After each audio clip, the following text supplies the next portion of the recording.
بسم اللہ الرحمن الرحیم۔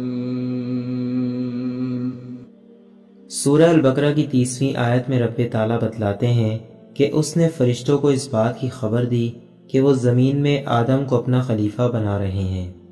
فرشتے یہ سمجھے کہ یہ خلیفہ زمین میں فتنہ و فساد برپا کرے گا، اس لیے انہوں نے حقیقت حال کے دریافت کرنے کے لیے بارگاہ الہی میں عرض کیا، اے رب، تو زمین میں ایسے شخص کو خلیفہ بنانا چاہتا ہے جو خرابیاں کرے اور کشت و خون کرتا پھرے۔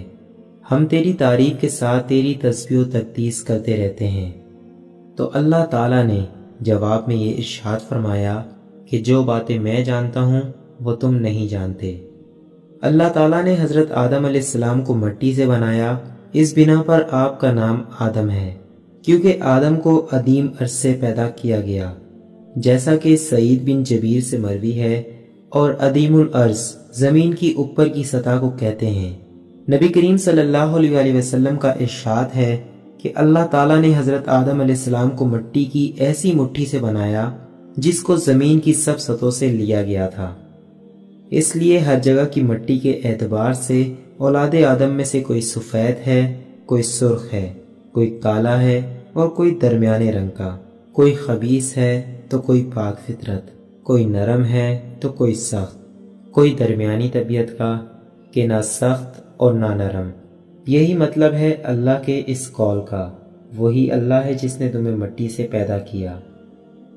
پھر اللہ تعالیٰ نے حضرت آدم علیہ السلام کا وجود اور صورت بنا کر اس میں روح ڈالے بغیر 40 دن تک اسے یوں ہی ڈالے رکھا۔ اس کو ضحاک نے ابن عباس سے روایت کیا ہے، جبکہ سدی نے اپنے مشائخ سے روایت کیا ہے کہ آدم علیہ السلام کا جسم مٹی اور پانی میں 40 سال تک پڑا رہا۔ ابو عثمان نہدی حضرت سلمان فارسی رضی اللہ تعالیٰ عنہ سے نقل کرتے ہیں کہ رب تعالیٰ نے 40 دن تک آدم علیہ السلام کا مٹی کا خمیر بنائے رکھا۔ اس روایت کی بنا پر معلوم ہوتا ہے کہ آدم کی مٹی کا خمیر آدم علیہ السلام کی صورت بنانے سے پہلے گوندا گیا تھا۔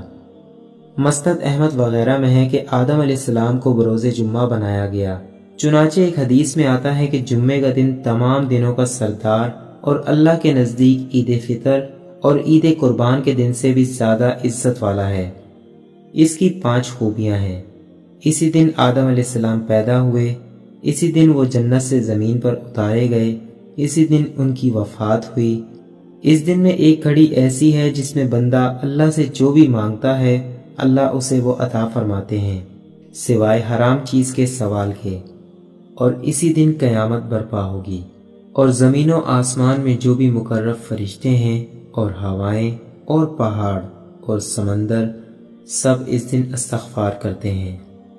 قرآن کریم حضرت آدم علیہ السلام کی تخلیق کو مختلف پیرایوں میں بیان کرتا ہے، جو کہ تخلیق آدم علیہ السلام کے ان تکوینی مراحل کو بتلاتے ہیں جن سے حضرت آدم علیہ السلام گزرے۔ چنانچہ قرآن کریم بتلاتا ہے کہ حضرت آدم علیہ السلام کو مٹی سے بنایا گیا، آپ کو طین سے بنایا گیا، یہ پانی میں گندی مٹی کو کہتے ہیں۔ پھر یہ بھی بتلایا کہ یہ پانی میں گندی مٹی لیزدار اور چپچپی تھی، پھر یہ مٹی سلسال بن گئی۔ چنانچہ ارشاد ہے، اس نے انسان کو ٹھیکرے کی طرح کھنکھناتی مٹی یعنی سلسال سے پیدا کیا۔ سلسال اس خشک مٹی کو کہتے ہیں جو خشک ہو کر آواز دینے اور کھنکھنانے لگے، اور مٹی کی یہ کیفیت اسے بھٹی میں ڈال کر پکانے سے پہلے ہوتی ہے۔